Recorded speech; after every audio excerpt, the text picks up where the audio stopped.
Bienvenidos a todos una vez más a este programa titulado La Brújula que hacemos por TLB1 Toda la Verdad Primero. Lucas Carena es mi nombre para aquellos que ven por primera vez esta edición. Me acompaña, como siempre, un gran amigo y colega, don Pablo Javier Dávoli. ¿Cómo estás hoy? ¿Cómo te va, Lucas? ¿Qué ¿Bien? decís? Bien, bien, acá andamos, todo bien. Bueno, nuevamente acá Contento firmes. de estar en una nueva, de estar haciendo una nueva edición de La Brújula, firmes, así es. Me parece muy bien.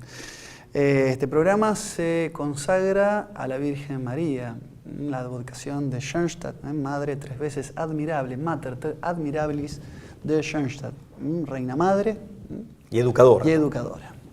Aunque también hay fórmulas que dicen Reina, Madre y Victoriosa, Y victoriosa, ¿no? Que también de la has mencionado más de una vez. Sí, pero... sí, se la conoce con esa triple condición, varía en ese aspecto. Victoriosa en algunos. Y educadora, también digamos, como una educadora. tercera función en otras fórmulas. Sí, sí. Hoy en La Brújula queremos retomar una línea de algunos de los programas que hemos venido dando, sobre todo en este ciclo 2015, tratando de cavar más hondo, más profundamente, en algunas ideas que consideramos que hoy tienen, y voy a utilizar un término muy pertinente, tienen incidencia hegemónica. Así es. En los claustros universitarios.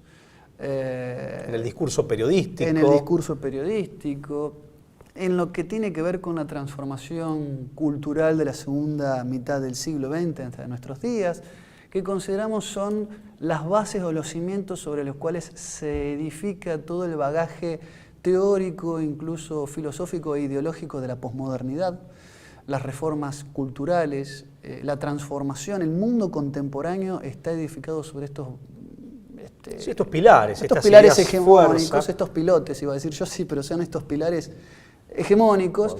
Y bueno, así como hemos hablado de Freud, por ejemplo, padre del psicoanálisis, hemos hablado de la Escuela de Frankfurt, hemos hablado de Michel Foucault, hoy queríamos dedicarle también un capítulo a Antonio Gramsci, ¿no? Pensador italiano, que ha sido quizás el padre fundador de lo que es el marxismo cultural, ¿no? Así es.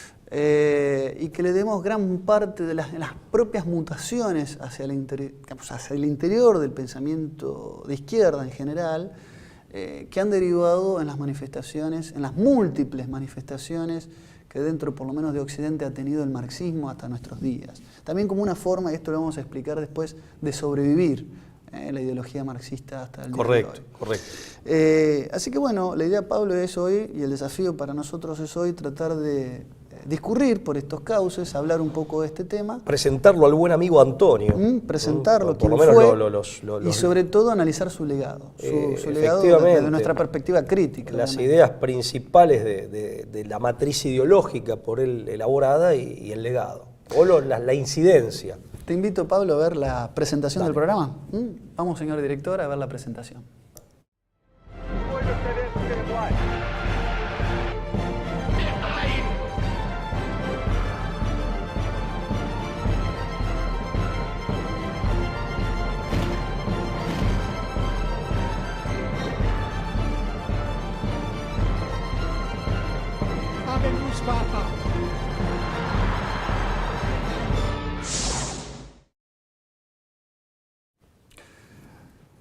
Muy bien, esto es La Brújula. Le vamos a pedir, por favor, que participe, que nos haga llegar su comentario, su aporte, sobre todo en materia de información. Hemos sido realmente, yo por lo menos me siento muy orgulloso y muy a gusto. Y gratificado. Con la cantidad de mensajes, no solamente de los halagos, que por ahí son, las adulaciones por ahí no son lo que más nos centran, sino que sobre todo el tema de la crítica, pero bien intencionada hacia mejorar la calidad del trabajo que día a día tratamos de hacer y sobre todo a manejar información de fuentes realmente muy interesantes. Algunas admito que yo nunca había escuchado ni siquiera mencionar y que me han nutrido y me nutren todo el tiempo. Así que las yo críticas constructivas, respetuosas y con un sentido constructivo, son más que bien recibidas. No, y muchas veces con la intención ampliatoria. Por Es decir, mira, supuesto, sobre esto por supuesto. hay es decir, Se muchísimo puede, más efectivamente,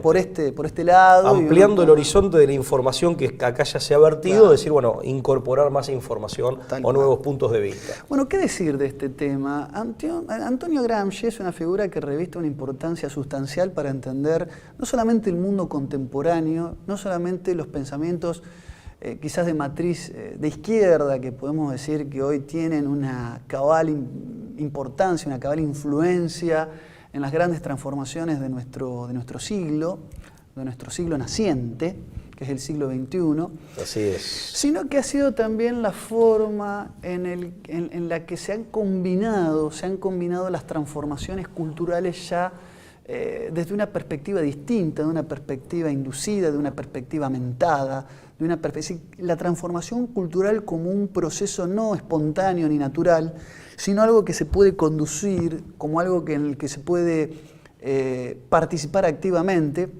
Y esto tiene que ver con una de las grandes premisas del marxismo original, ¿no? Originario, que es esto de que la filosofía no tiene que interpretar la realidad, sino que tiene que transformarla. La misión del intelectual, esto es muy del marxismo, Es no ser meramente intelectual. no ser, claro, es justamente no ser un simple intelectual. El ideal de la filosofía práctica. Hay una heterodoxia intelectual, es decir, en realidad tenemos que llevar a la práctica, a la acción política, incluso a la acción revolucionaria y armada, lo que se dirime desde el punto de vista intelectual. Pero bueno, permitime que diga esto, o que aporte esto. Sí. Propuesta esta y actitud esta del filósofo, que parte de una premisa que en sí misma es teórica y es dogmática, claro, como tal, claro, según la cual la realidad es el producto de una constelación de poderes, claro, y las realidades sociales son el resultado más o menos directo o más o menos indirecto de la articulación del poder sobre la base, en la mentalidad economicista del marxismo, de las relaciones de producción. Con lo cual el filósofo, al repensar la realidad, se convierte en un posible actor del cambio de la misma. Claro. Pero porque la realidad tiene ese basamento estructural, ¿no? Bueno, en el poder y en los fenómenos del poder. Por eso creo, Pablo, que la figura de Gramsci es clave, porque esta interpretación del legado marxista de la transformación de la realidad, hasta Antonio Gramsci tenía ribetes, tenía matices demasiado lineales. Es decir, la revolución armada, con la experiencia soviética, la revolución de octubre del 17. El asalto al poder del Estado. El asalto al poder del Estado, que aparte se presuponía concentrado en un solo punto, no diseminado en múltiples actores o institucionalidades, era una lectura ingenua que por ahí hasta menospreciaba algo que Marx nunca debería ser menospreciado, que es el curso de la historia.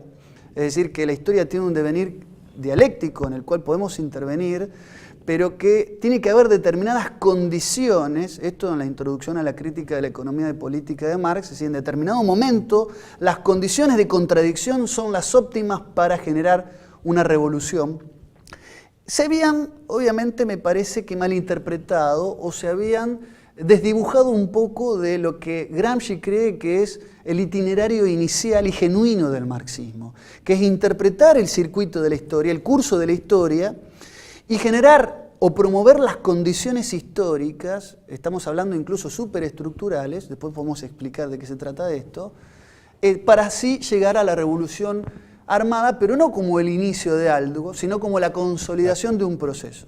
De un proceso que es anterior de llegada. Y que se plantea o que se desarrolla en un plano no armado y en principio no político, al menos no en el sentido de tomar la estructura estatal, de copar la estructura estatal a través del episodio revolucionario. Dejamos esto como introducción, después lo vamos a desarrollar. O sea, me gustaría a lo mejor ir ahora un poco a la figura de la persona de Gramsci. Es que la figura, ¿no?, de Gramsci, digamos, la noticia biográfica que tenemos acerca de Gramsci, del Gramsci de carne y hueso, en definitiva tiene directa relación, guarda directa relación con este cambio de mentalidad que dentro del marxismo, de manera muy novedosa, Gramsci introduce. Gramsci, en primer lugar, y creo que esto tiene muchísimo que ver con su cambio de perspectiva y su postulado novedoso dentro del mundo marxista o marxiano con X, Gramsci, en primer lugar, es el único de los grandes autores marxistas que no reúne tres condiciones que sí verificamos en la mayoría de los demás. En primer lugar, nacido en 1891 en Cerdeña, correcto, en Italia y más específicamente en la isla de Cerdeña, en el seno de una familia de clase media baja o pequeño burguesa. Su papá, Francesco Gramsci, era abogado y se había desempeñado como miembro de esa pequeña burguesía cuasi aldeana, se había desempeñado como una suerte de director general del registro de la propiedad de la localidad de donde eran oriundos.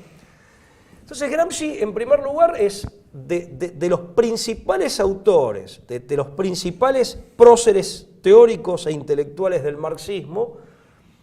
En primer lugar, la primera peculiaridad: proviene del mundo mediterráneo y latino. Proviene de un mundo todavía empapado de catolicismo. A diferencia de los otros grandes autores del marxismo, comenzando por Marx y Engels, que provenían de un ambiente predominantemente protestante, en el caso del centro de Europa, más puntualmente Alemania. No solo eso, sino que ambientes muchísimo más en donde el laicismo, de la mano del protestantismo, y muchas veces a pesar del propio protestantismo, había cobrado fuerza. Entonces, primera caracterización de Gramsci: no es un alemán, tampoco es una persona que venga del norte de Europa o del este de Europa, es un hombre que viene del sur de Europa, de un ambiente profundamente católico, de un ambiente latino, mediterráneo. Te agrego un detalle, de una Italia que históricamente sufrió estas condiciones de división de poderes. Totalmente. Dividida en principados, esto ya lo advertía. La fragmentación política. Ya Maquiavelo se quejaba de la división del poder que había históricamente Totalmente. en la Italia renacentista, y además con el Estado de Vaticano, es decir, que enclavado en el centro de Italia. Exactamente. Y en el centro de la historia de Italia, no solo de la vida política de la península. Que justo en la época de Mussolini estaba ganando su autonomía, ¿no? Totalmente. El concordato de Letrán, en definitiva, la unificación italiana, como bien decís, un producto tardío dentro de Europa, junto con la alemana, segunda mitad del siglo XIX, el concordato de Letrán, 1929, con Mussolini. Que le da carácter de ciudad autónoma del Vaticano. Así es, pero el Vaticano y el catolicismo como el espíritu que se respiraba por todos lados, y el Vaticano y la Iglesia Católica como el eje de la vida cultural. Nada más lejos de la posibilidad de hacer un asalto al poder, claro, al estilo Unión Soviética contra una atmósfera completamente la diferente dinastía a la de Marx, a la de Engels, a la de Lasalle, a la de Trotsky, a la de Stalin, una atmósfera completamente diferente. La latinidad, el mundo del Mediterráneo, un mundo empapadísimo de catolicismo, con el Vaticano a 2 cuadras, por así decir. En segundo lugar, siempre comparando con las figuras, con los teóricos más importantes del movimiento comunista. Es el único, es uno de los pocos, si no el único, que proviene de clase media baja y de un sector no rural, pero cuasi aldeano. ¿Correcto? Un campesinado, podríamos decir. Claro. O sea, y que se crió y se formó, si bien él se forma a partir de 1911 en la Universidad de Turín, gracias a una beca de una fundación, que se formó en su adolescencia y en su niñez en el contexto de una sociedad, como bien decís vos, cuasi campesina. Claro. Los demás autores del marxismo provenían de grandes ciudades y la mayoría de ellos, empezando por el propio Marx, no pertenecían a la clase media baja, ni mucho menos a la clase baja. El caso más claro de esto es el de Braunstein, Lev Davidovich Braunstein, más conocido como León Trotsky, claro, que eran personas incluso muchas de ellas adineradas. Entonces aquí hay una diferencia de ambiente cultural, de nacionalidad, pero también de clase social. Condición económica y clase social. Y también, y esto hay que recalcarlo, y volvemos a la atmósfera cultural, ya no solo del entorno social, sino la atmósfera cultural familiar. Y el anclaje cultural familiar es uno de los pocos autores, de los más importantes del movimiento comunista, de lo que denominamos genéricamente marxismo, que no proviene de una familia de origen judío, sino de una familia de origen católico. Y todo esto se nota en el pensamiento de Gramsci. Por lo pronto, como bien dijiste vos, la concepción y la percepción, más básicamente la percepción del decurso histórico y de su sentido, en Gramsci es mucho más profunda, por así decir. O sea, escapa al economicismo que desde Marx en adelante había marcado al pensamiento comunista. Claro. Casi que, y esto lo dice el padre Alfredo Sáenz, casi que siendo Gramsci comunista y siendo que nunca renegó del mismo, la percepción de la historia y la concepción del decurso histórico y del sentido de los procesos históricos por momentos adquiere el formato y la profundidad de los planteos teológicos. Claro. Claro, segunda característica. Es casi un teólogo del marxismo, así lo han definido. Casi un teólogo inmanentista, sí, un teólogo ateo, obviamente. Menuda paradoja o menuda contradicción. Sí, haciendo la salvedad que por definición sí, la teología es una reflexión sobre Dios, o sea, necesariamente que no encajaría, pero digo, su forma estilística y la forma de abordar el tema lo transforma. Claro.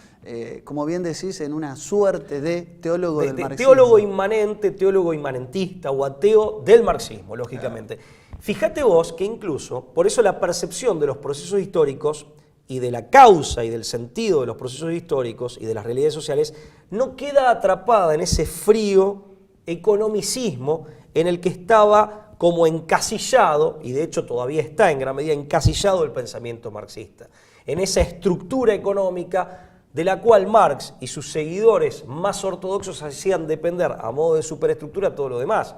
Porque no nos olvidemos que desde Marx en adelante, para el marxismo ortodoxo, toda manifestación no solo sociocultural, sino las que desde nuestra perspectiva forman parte de la vida individual, para Marx todo era social porque era colectivista, pero toda manifestación humana, en definitiva... Sí, es el ser social el que determina la conciencia. Claro, y toda manifestación, sea individual o social, que en el fondo para Marx siempre es social, pero toda manifestación humana depende de la organización de los medios de producción como corazón de la actividad económica y del mundo económico. Claro, removiendo o modificando esa estructura, se modificaría como consecuencia...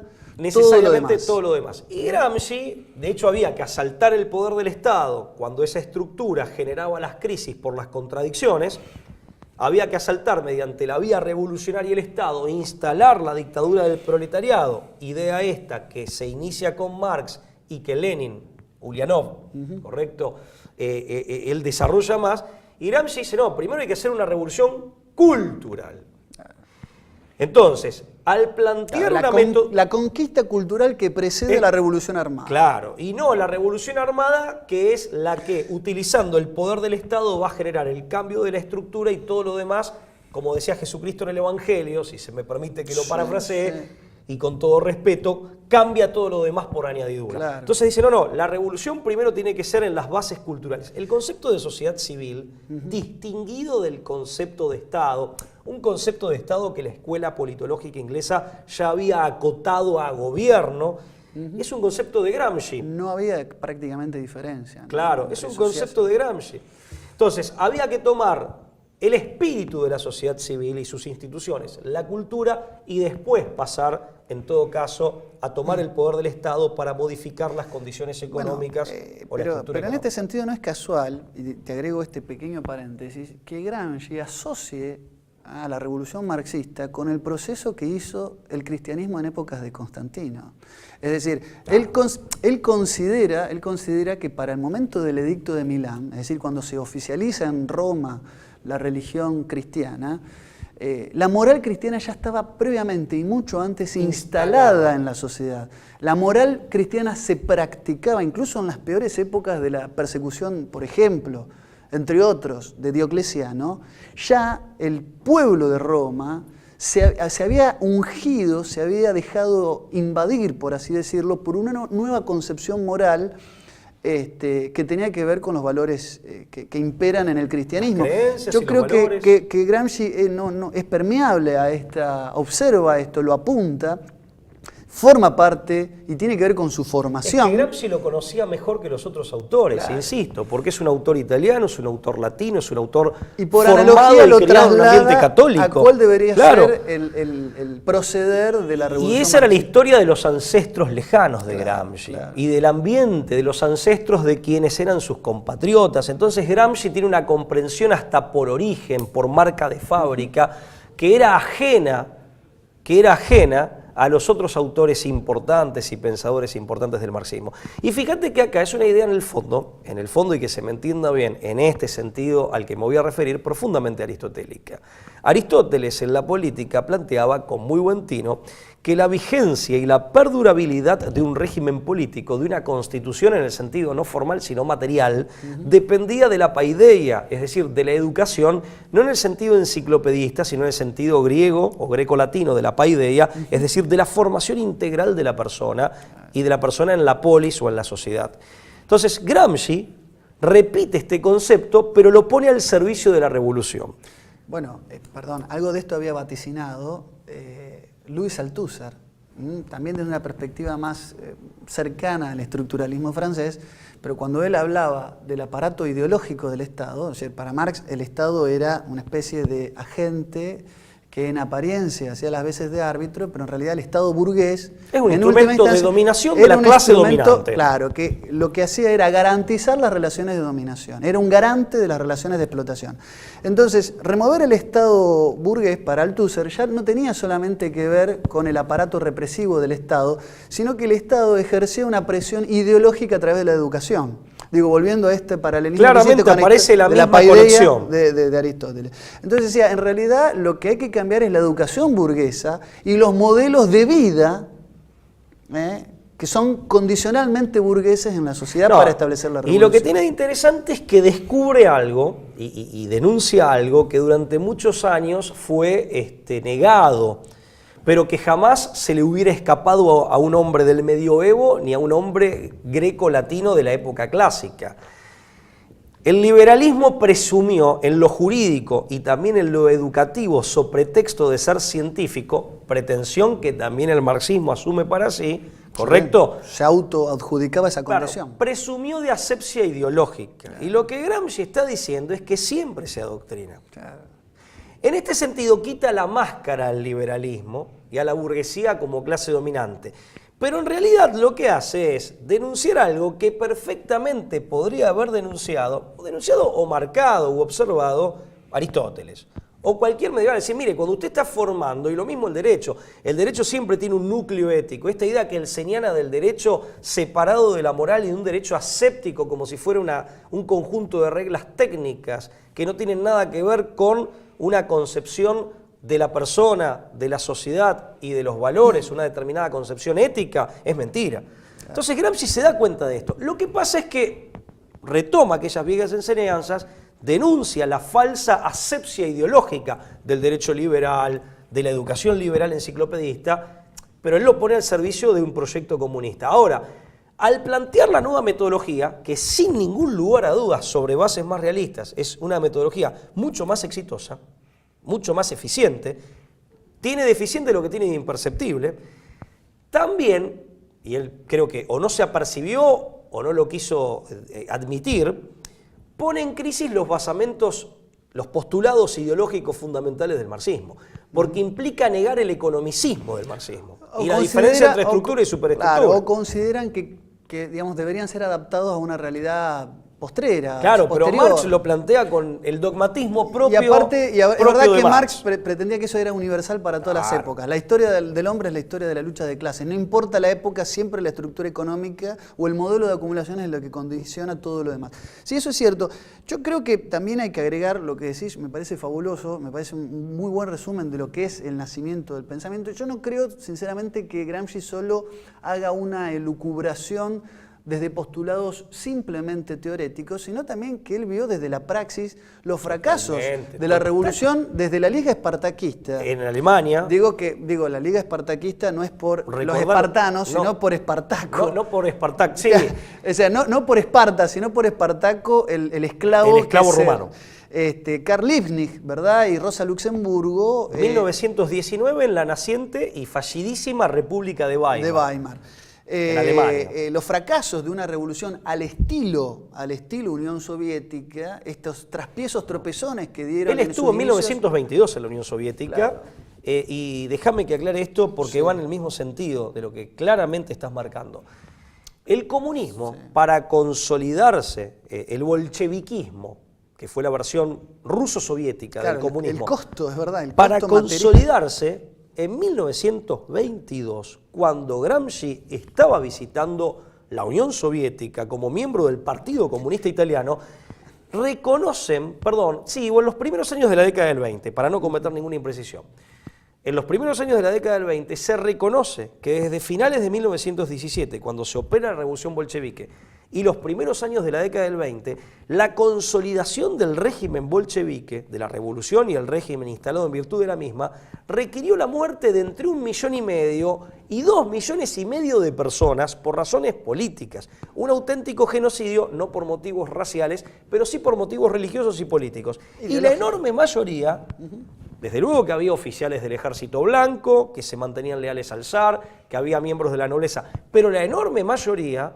eran obreros y sobre todo campesinos, vale decir, los sectores sociales en cuyo nombre se había hecho la revolución. Claro. Gramsci toma nota de esto. Lo veía como una contradicción, claro, y no se pudo imponer con forceps el marxismo de esa manera. Y le pasó lo mismo a Guevara en Bolivia, por otras razones si se quiere. Al Che Guevara en Bolivia, el comunismo siempre fue visto por las poblaciones campesinas, muchas de esas indígenas, en Sudamérica, como un producto completamente ajeno.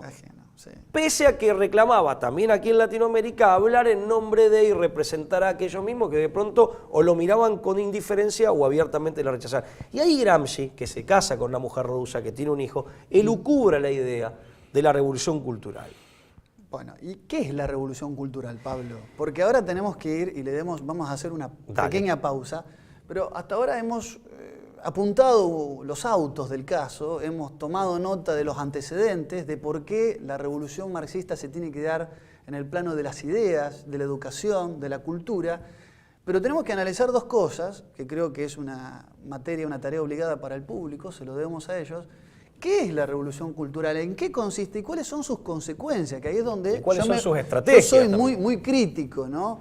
Es decir, si tiene algo de constructivo o termina resolviéndose o diluyéndose, por no decir periclitando, en una ideologización absolutamente destructiva y autodestructiva de Occidente. Perfecto. Pero eso lo vamos a dejar picando para discutirlo después de la pausa. Por favor, usted que está del otro lado, no se vaya.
Muy bien, segundo bloque de este programa que se llama La Brújula, abordando un tema que no es fácil en tan poco tiempo, ¿no? Darle la completitud que se merece, ¿no? Por el tratamiento integral que debería tener, pero sí por lo menos fijando algunos puntos que creo que son claves, que no podemos dejar de menospreciar, que tienen que ver con la definición, el concepto de revolución cultural, cuáles son sus alcances, cuál es su impacto, y lo que más nos preocupa, ¿no? Hacer un análisis de ideologías o de autores pretéritos que han quedado en el pasado, sino de lo que consideramos es un legado que define un poco gran parte de la construcción subjetiva del mundo contemporáneo, de la subjetividad posmoderna, de lo que llamamos el pensamiento políticamente correcto, de lo que llamamos, o lo que yo critico, que considero que es la posibilidad de que convivan en un mismo discurso, que podemos decir de doble moral,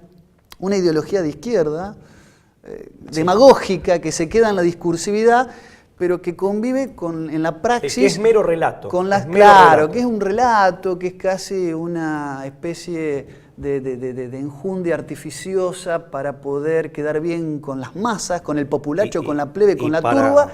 Para camuflar al verdadero enemigo, ¿no? Y claro, ahí viene también que conviven con la alta finanza. Y que conviven, claro, que hay un pacto de silencio, una total complicidad con las políticas liberales más recalcitrantes, más subordinadas al poder de la alta finanza, al oro concentrado, y que parece contradecir aquello que el mismo Gramsci quería, que era que lo uno lleve al otro. Yo creo, efectivamente, muy buena apreciación. Yo creo que Gramsci, a diferencia de, digamos, él es señalado como uno de los fundadores de la escuela de Frankfurt, con Musenbeck, bueno, y Lukács, pero creo que Gramsci se mantiene leal hasta la fecha de su muerte al comunismo como movimiento y como proyecto, como ideal.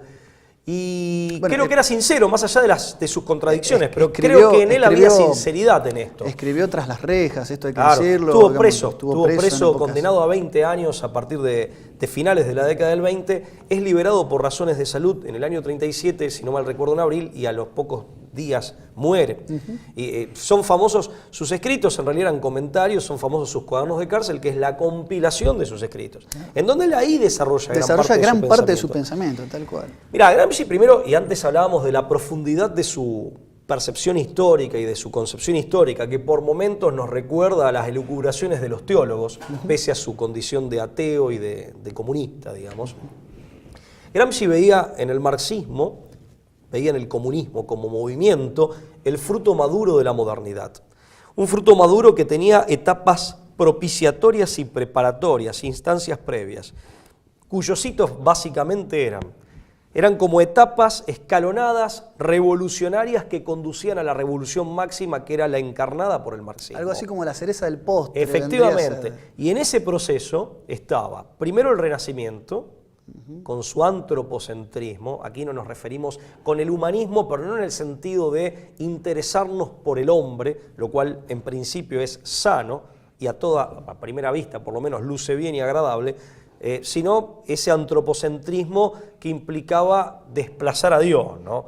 O sea, en segundo lugar la Reforma Protestante, y en tercer lugar la Revolución Francesa de 1789, sobre la base de las ideas demoliberales, sobre todo la democracia, el democratismo rusoniano, combinado con las ideas liberales cuyo padre fue John Locke. Y él decía que en definitiva de acá también vienen los basamentos de los que se nutrió el marxismo, no solo las instancias fácticas que propiciaron su advenimiento, que lo anticiparon y que fueron preparando el terreno para su aparición, sino que de acá también podemos distinguir los distintos ingredientes de los que se ha nutrido el marxismo, que para él son el idealismo alemán como aporte ideológico, son como progenitores de una genealogía del marxismo. La literatura y los episodios revolucionarios de la Francia de finales del siglo XVIII, vale decir, de la Francia revolucionaria. Sí. Ellos mismos han admitido la analogía entre la toma de la Bastilla y la revolución rusa del año 17, ¿no? Es decir, como cierto, el palacete asaltado por el pueblo. Esta es la continuación y la el claro, perfeccionamiento. Una imagen especular entre ambas revoluciones. Y el desarrollo del capitalismo liberal industrial inglés, que es el aporte económico. O sea, el aporte ideológico, el idealismo alemán, el aporte político, la literatura revolucionaria francesa y los episodios a los que esta dio lugar en el 1789 en adelante, y el desarrollo, el aporte económico, el desarrollo del capitalismo liberal e industrial británico, inglés. Bien, en ese contexto él inserta el marxismo, como decíamos antes, como fruto maduro. ¿Cuál es? Y él también, al hacer esto, redefine al auténtico enemigo del marxismo. Él dice, y esto tiene que ver, de alguna manera, aporta un principio de explicación a la paradoja que vos planteabas, esa coexistencia de marxismo cultural, en definitiva, que muy a pesar de Gramsci se terminó produciendo entre el marxismo cultural y las formas más cruentas y más salvajes del capitalismo liberal, en particular la alta finanza, o el trono de oro, por así decir. Porque Gramsci decía, en realidad el enemigo no es la burguesía, el enemigo no es una clase dominante en particular. Gramsci, a caballo de esta concepción más profunda, que se le debe a su formación clásica y al ambiente cristiano en el que se crió, del que él renuncia. Y hasta más compleja, menos lineal. Totalmente. Gramsci identifica como el enemigo de la revolución, e incluso a la luz de lo que había pasado en la naciente Unión Soviética, en el sentido de trascendencia. Claro. Cuya encarnación es la religión, en particular la religión católica, y cuya institucionalización y cara visible es la Iglesia Católica Apostólica Romana. Y esto se condice perfectamente con, nosotros le dedicamos un programa al tema, con las declaraciones, las confesiones de Isabella Dot, de Bella Dot, cuando en los años 50 esta comunista ítalo-norteamericana arrepentida, reconvertida al catolicismo en los años 50 en su libro Escuela de Oscuridad, School of Darkness, denuncia que en rigor de verdad el verdadero enemigo del movimiento comunista, identificado por ellos como tal, era la Iglesia Católica, y que por eso habían realizado o llevado a cabo una tarea, una maniobra de infiltración en los seminarios. Claro. Con miles de infiltrados. Bueno, yo pensaba mientras te escuchaba hablar también en un texto del año 51 de Teodoro Adorno sobre la personalidad autoritaria, donde este espíritu de trascendencia también es objeto de ataque. Es un espíritu, es una personalidad patológica e incluso criminal, así lo define él. Claro, porque aparte es el verdadero enemigo. Hablar de autoritarismo en 1951, ¿no? Claro, es esencialmente antidemocrática esa personalidad. Sí, en definitiva,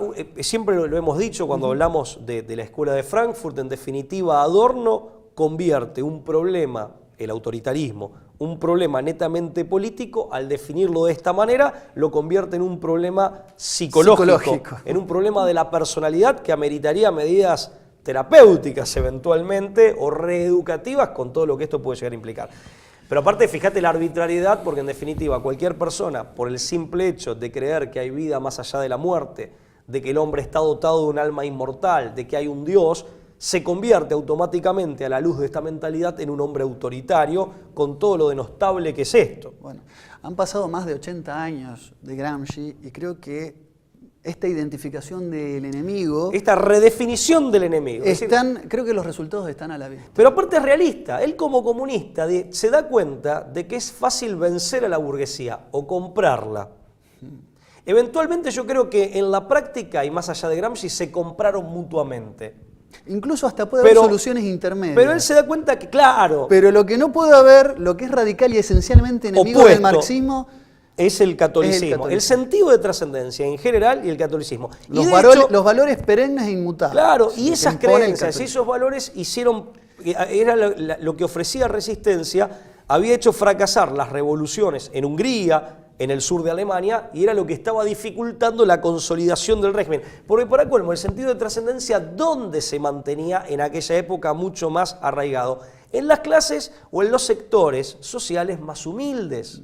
Y Gramsci se da cuenta de algo, por eso era fácil cooptar la burguesía. Él distingue entre sociedad dominante y sociedad hegemónica. Hay que apuntar, o la guerra cultural se dirime en la sociedad hegemónica. La sociedad hegemónica está constituida por todos, hoy diríamos, todos los factores productores de sentido, diríamos hoy en día.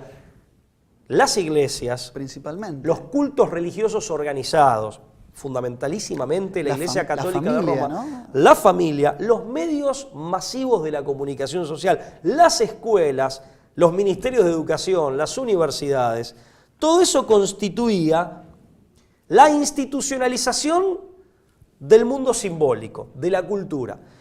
La revolución cultural es tomando las casamatas como si fuera una guerra de trincheras y posiciones, tomando poco a poco estos distintos centros neurálgicos de la vida cultural de un pueblo. Tomando la iglesia, tomando las universidades, pero no por la fuerza, sino infiltrándolas. Y generando una transformación desde dentro. Ahí.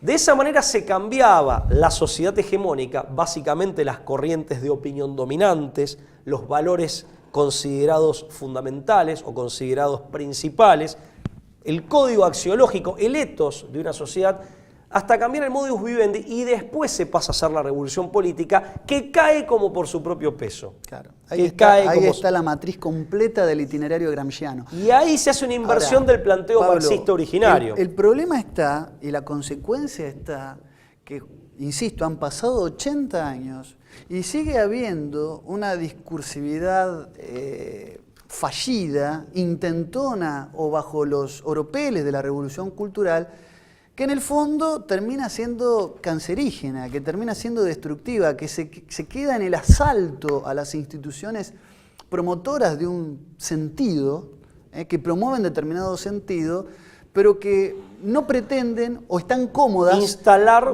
una dictadura del proletariado, claro, una auténtica dictadura del proletariado. Y en el camino, en la transición, en el trayecto, siguen en la más absoluta connivencia con los sectores de concentración del poder capitalistas más aberrantes y más recalcitrantes. Tal vez en esto Gramsci haya pecado, tal vez me atrevo a suponer.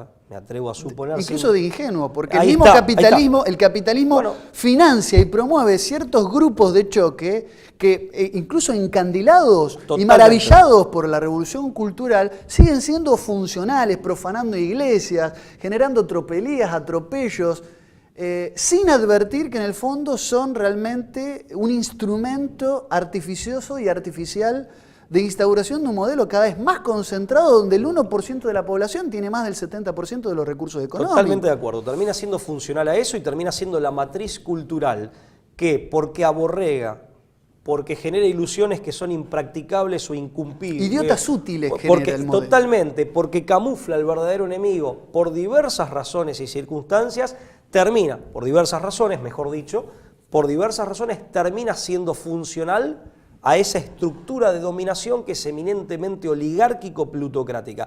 Y quiero decir algo sinárquica más. También. Y sinárquica.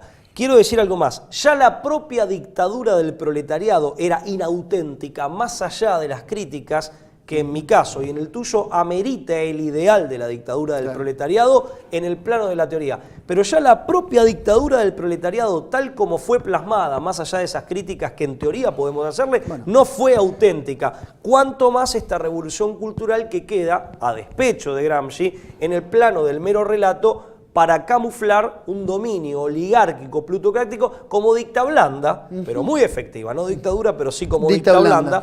Dulcificada, pero muy efectiva. Quizás eso explique por qué no somos comunistas, ni vos ni yo. Porque ni lo uno ni lo otro son no solo deseables, sino también viables. Bueno, ninguna de las dos cosas le hemos dedicado ya un programa al financiamiento del movimiento comunista desde sus orígenes por parte de casas bancarias de altísimo nivel. Y también a los crímenes del comunismo. A los crímenes del comunismo como su resultado silenciado, natural. Ahí está también el complot por la sociedad hegemónica. El pacto de silencio. Por lo que Gramsci denominaría los factores de la sociedad hegemónica. Están las editoriales, los grandes medios de la comunicación social, las escuelas, los periodistas, etc. Le dedicamos un programa también a la Escuela de Frankfurt, el año pasado. De la Escuela de Frankfurt, yo creo que la Escuela de Frankfurt tiene dos distinciones con Gramsci, pese a que Gramsci fue uno de sus fundadores. Pero fue uno de sus fundadores y se retira. Claro. Él sigue siendo un comunista convencido. La Escuela de Frankfurt no tuvo problema. Una vez que asciende el nazismo en Alemania, lógicamente eran comunistas o de orígenes comunistas, y la mayoría de los autores provenían de familias de origen judío, con lo cual necesariamente tuvieron que emigrar. O sea, en 1933 ganan las elecciones Hitler, bueno, y los miembros del Partido Nacional Socialista, llegan al Poder Ejecutivo, a la Cancillería del Reich, se van, se exilian. Pero ¿y cómo terminaron? Pero fíjate, lo principal terminan en la Universidad de Princeton, trabajando para la Fundación Rockefeller. Ahí está. Y trabajando durante décadas en las grandes universidades norteamericanas. Para el Instituto Tavistock. Para el Instituto gran medida, Tavistock. que fue el laboratorio universal de lavado de cerebro. Bueno, esa es una primera diferencia. Gramsci sigue siendo comunista, un comunista heterodoxo, pero comunista convencido del fin, y muere prácticamente preso. Está preso desde finales de la década del 20 hasta 1937, casi que lo liberan por piedad, tenía una condena a 20 años, y muere al poco tiempo pobre, bueno, en una mala situación. Segunda diferencia, Gramsci trabaja mucho sobre... y acá hay una diferencia de superioridad intelectual, si se quiere, o de otro abordaje científico respecto de la Escuela de Frankfurt. Gramsci trabaja mucho sobre la faceta racional, sobre el mundo de las ideas. Ojo, Gramsci hablaba de infiltrar instituciones encargadas de la vida cultural, como las escuelas, las iglesias, las universidades.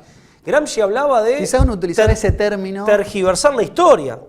Quizás de transformar o de modificar. Claro, pero transformar incluso la historia, el relato del pasado. O sea, esto está en línea con algo que ya se había inventado previamente, las leyendas negras. Claro. La hispanidad. Alimentar las leyendas negras. Alimentar leyendas negras. Generar una campaña de desprestigio. Gramsci, por ejemplo, habló de establecer mecanismos de estigmatización. Vale decir, si yo te catalogo con un determinado epíteto, con un determinado calificativo que descalifica, darle a esto una connotación negativa tan poderosa que una descalificación así en público genere automáticamente que la gente ya no te escuche ni te dé crédito. Claro. La estrategia o la táctica, mejor dicho, del mote o de la estigmatización. Salvo esto último, Gramsci en general operó sobre las facetas racionales.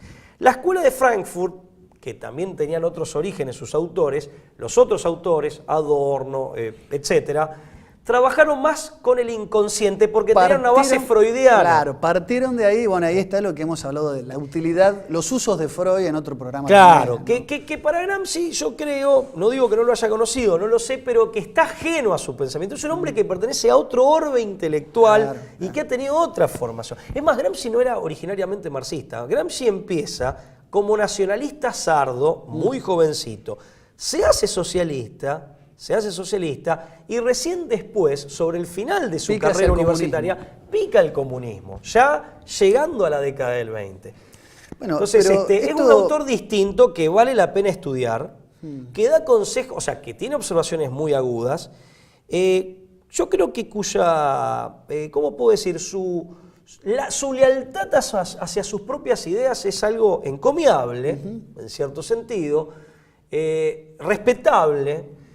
Es un autor peligroso también. Yo creo que el aporte que él hace al marxismo es un aporte letal, no para el marxismo, sino para quienes no lo somos. Claro. Porque ahí hay mucho de su inteligencia y él recoge mucho de la sabiduría tradicional, hay que reconocerle, pero lo aplica al marxismo. Su astucia y su inteligencia y su gran bagaje intelectual. Déjame decir esto, Pablo, y esto para muchos jóvenes que nos miran. Nosotros hablamos siempre sin ánimo de inducir el pensamiento ni conducirlo, simplemente nos expresamos y hacemos lo posible para tratar desde la razón también de imponer argumentos que creemos que son válidos o que tienen algún tipo de validez o que tienen un calibre definido por sí mismos, los argumentos, más allá de nosotros.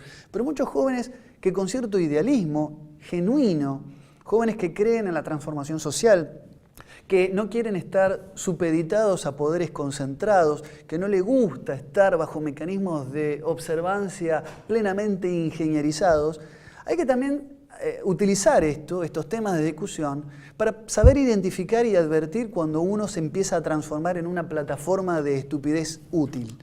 Y esto lo digo con pleno convencimiento, que del otro lado hay mucha gente que ha pasado por distintas agrupaciones, se ha acercado, ha comulgado con el pensamiento de izquierda, que hoy por hoy tiene que también, como hizo en su momento Gramsci, identificar a un enemigo común, y por eso digo, yo me estoy abierto incluso a dialogar con personas que vienen de la izquierda, e incluso de la izquierda más radical, ante un enemigo que se avecina, que no es ya el liberalismo económico en su estado más ingenuo y más puro, sino que tiene que ver con la monopolización que utiliza detrás de bambalinas incluso el marxismo cultural para hacer curso a sus verdaderos planes que tienen que ver con un gobierno cada vez más concentrado, por no decir un gobierno único.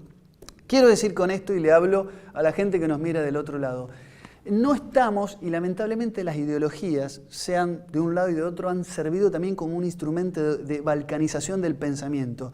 Estamos divididos permanentemente por los fundamentos últimos y a veces, como dice Adrián Salvucci, hay que ser un poco más pragmático. Tenemos que darnos cuenta de la realidad. ¿La realidad cuál es? Ya sea desde el idealismo marxista, ya sea de los que abrazamos un pensamiento más de tipo nacionalista, católico, la realidad está a la vista. La realidad es que la revolución cultural puede tener una gran discursividad, puede sonar bonito, podemos quedar bien con Dios y con el diálogo, podemos servir a Dios y al dinero al mismo tiempo, pero la realidad está a la vista, que la pobreza a nivel mundial, estoy hablando, sigue en aumento, que los niveles de marginación siguen en aumento, que la igualdad social es simplemente una promesa, podemos decir, que no ha cumplido sus verdaderos objetivos, equilibrar la sociedad desde el punto de vista no solamente económico, sino con la igualdad de oportunidades, con la igualdad, con este espíritu de poder trascender en la historia, y tenemos una juventud que tiene que decidirse.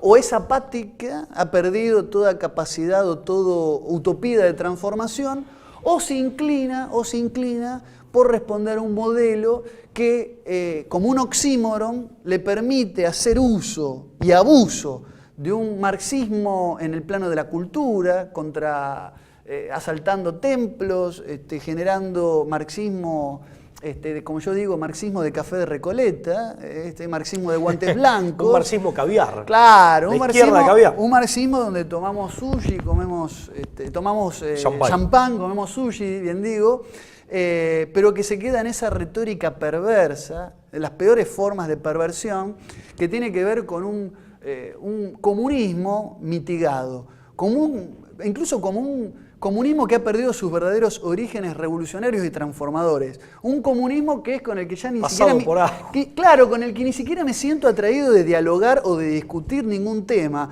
que es un comunismo, podemos decir, jueguito para la tribuna, de pan y circo.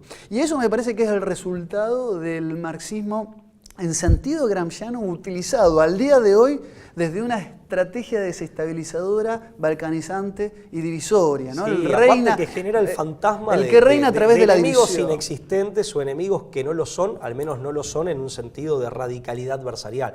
Pues es que porque hasta como adversario, el idealista comunista es un loable enemigo ideológico, pero ahora ni siquiera, hay repetidores de ideas preconcebidas. Esa es una discusión que se da son vomitivas, en el ámbito de lo que sí, eso es una discusión que se da, que está silenciada en gran medida por la sociedad hegemónica, que está silenciada por las razones que muy bien vos exponés. Hay que ver quiénes son los dueños de esta sociedad hegemónica o de los instrumentos de cultura de esta sociedad hegemónica, pero esa es una discusión que dentro del pensamiento de izquierda, si es que esa palabra se puede seguir utilizando, se da. O sea, entre la gente de izquierda está ese debate, como está el debate de los crímenes del comunismo, el famoso libro negro del comunismo. Bueno, entre ellos se da. Hay gente claro, el libro negro del comunismo. La cantidad de desilusionados que hay, la cantidad de personas que han pasado por las filas, bien digo, del comunismo militante y hoy se encuentran como en una nebulosa de desorientación. Decepcionados, es terrible. Pero por lo que ellos advierten como, digamos, una desvirtuación o una capitis diminutio de su propia propuesta ideológica, claro. Más allá de que nosotros esa propuesta ideológica le hemos hecho y le hacemos críticas muy duras desde lo teórico, pero que tienen incidencia práctica. Claro. Pero esto es un paso más allá. Ya ni siquiera hablamos de la ideología, de la ortodoxia en puridad y de la doctrina en puridad, sino que hablamos de una instrumentalización perversa que tal vez esté desde el inicio y que implicó usar a muchos comunistas sinceros, usarlos de profiláctico, que se me permite la expresión, comunismo grosera. comunismo desgonzado grosera, en una instancia de profilaxis. Pero, claro, una expresión grosera, pero que no intenta sinceramente ofender a nadie, sino ser elocuente y breve al mismo tiempo. Que se entienda qué quiero decir y claridad. Que la digo incluso con mucha, digamos, sin ambajes. Sin ambajes y aparte sin ánimo desde luego de ofender ni de escandalizar a nadie. No, lo que te iba a decir es, para mí la gran divisoria de agua desde el punto de vista, si volvemos a las grandes ideas, en este sentido Gramsci creo que lo tenía claro, yo opto por la posición contraria, volviendo al campo de las grandes ideas y al campo de la matriz teórica, ideológico-doctrinaria. La gran divisoria de aguas es trascendencia o inmanentismo, no inmanencia, porque la trascendencia en definitiva, ilumina a lo inmanente. Lo eterno ilumina las realidades de este mundo, no las niega. Inmanentismo es absolutizo las realidades de este mundo negando la eternidad. Entonces, bueno, la gran disyuntiva... el fondo de la cosa. El fondo, Gramsci lo detecta bien. Es una guerra entre lo inmanente y lo trascendente. Mucho mejor que Marx. Y yo comparto con que el gran dilema es ese. Es una guerra entre lo inmanente y lo trascendente. Él opta por ser inmanentista, ¿no? Y... al sentido de trascendencia, verlo como una caricatura o como una mera fantasía. Sí, un inmanentismo que se queda en la simulación, porque ellos tuvieron que embalsamar el cadáver de Lenin y exhibirlo para transformarlo en una especie de figura angelical y cultual, mística, objeto cultual, de culto. Mística, cultural y en última instancia religiosa y trascendente. Religiosa en el sentido y trascendente en el sentido psicológico. Claro. No ontológico, digo bien, no ontológico, pero sí psicológico. Y por otra parte, la otra divisoria es, si uno está, digamos, esa es la primera gran divisoria de aguas, trascendencia o inmanentismo. Segunda divisoria de aguas es, en definitiva, creo que en relación al marxismo, es el internacionalismo, que es un colectivismo de toda la humanidad, que a mi modo de ver lo que hace es masificarla, insectificarla y depreciarla, o quienes defendemos las identidades naturales que componen a la humanidad y de las cuales la humanidad se nutre y se enriquece, que básicamente son las comunidades nacionales, aquellas que no son creación ficticia, aquellas que han brotado de la realidad concreta de los pueblos. Entonces, yo no soy un internacionalista, soy un nacionalista. ¿En qué sentido? En el sentido de que defiendo que el hombre no solo es un ser social, sino que también, y más específicamente, es un ser familiar y es un ser nacional en el sentido más sustancial del término, y que la humanidad conlleva esta condición. Por eso no hay oposición entre humanidad y nación, entre el amor a la patria y el apego a la propia identidad nacional y el amor a la humanidad y el hermanamiento de los hombres. Esa creo que es la otra gran divisoria de agua, porque insisto, la humanidad se compone de comunidades nacionales de la misma manera que ésta se compone de familias, y un término no niega al otro, sino que lo supone. Y que hay que buscar una armonía entre todos ellos. Yo le agregaría lo que dijiste de nacionalismo y universalismo, trascendencia, inmanencia. Sí, son como los dos grandes dilemas, ¿no? Le agregaría un tercero que sería la vanguardia versus el tradicionalismo. Que me parece que nutre o es una instancia intermedia entre las anteriores. Me parece que en esos tres aspectos, en esa triangulación, se dirime los grandes problemas del occidente actual. Que se lo trasladamos a todo el mundo por metástasis. Por supuesto. Perdón, me acabo de hundir porque yo me muevo mucho, el público lo ¿Querés ir lo más hondo posible? Como mi prestigio. No, y lo otro que hay que decirlo también, que ahí sí puede haber un punto de coincidencia. Puede, tal vez, haber un punto de coincidencia. Un punto. Ojo, vamos a poner las cosas en su justo término, o un puente para el diálogo es desde el punto de vista económico de la producción y distribución de la riqueza, quienes pensamos que el principio es el destino universal de los bienes y la propiedad privada un derecho natural secundario, correcto, pero supeditado y al servicio de ese destino universal de los bienes, y quienes absolutizan la propiedad privada, que en la práctica, y la libertad de mercado absolutizada, sin ningún tipo de límite ni ético ni jurídico, que en la práctica conduce a la concentración de la riqueza más abyecta, generando toda esa pobreza. Sí, y ahí con las corrientes de izquierda creo que puede haber un canal de diálogo de decir, ojo, dejen de pensar que el enemigo es el cura párroco de la esquina, porque en todo caso, el que está generando los grandes problemas ecológicos y los grandes problemas en términos de justicia social es la alta finanza y son las grandes corporaciones multinacionales, hablando sumariamente. Después podemos hablar de excepciones, claro que sí. pero hablando sumariamente, y de un sistema que admite al egoísmo como motor. Sí, si volvemos a la lucha Claro. quizás más elevada, que es la lucha entre el bien y el mal. Eso debería Claro, unirnos, bueno, eso debería Seba, unir a los hombres, ¿no? Sí. Más allá de cualquier otra cosa. Totalmente. Pablo, nos tenemos que despedir. Ya el operador nos está haciendo seña de que Nos está retando. nuestra retórica dice que le gusta mucho, me Pero lo dijo que- una vez, pero que nunca se agota, es inagotable. No, hablando en serio, nos tenemos que ir. Les agradecemos a todos por nutrirnos siempre con su opinión. Nos vamos a reencontrar, si Dios quiere, la semana que viene por esta misma señal, por este mismo canal, que es TLV1, toda la verdad. Primero, muchas gracias, como siempre, Hasta la semana que viene, si Dios quiere. por estar. Chao.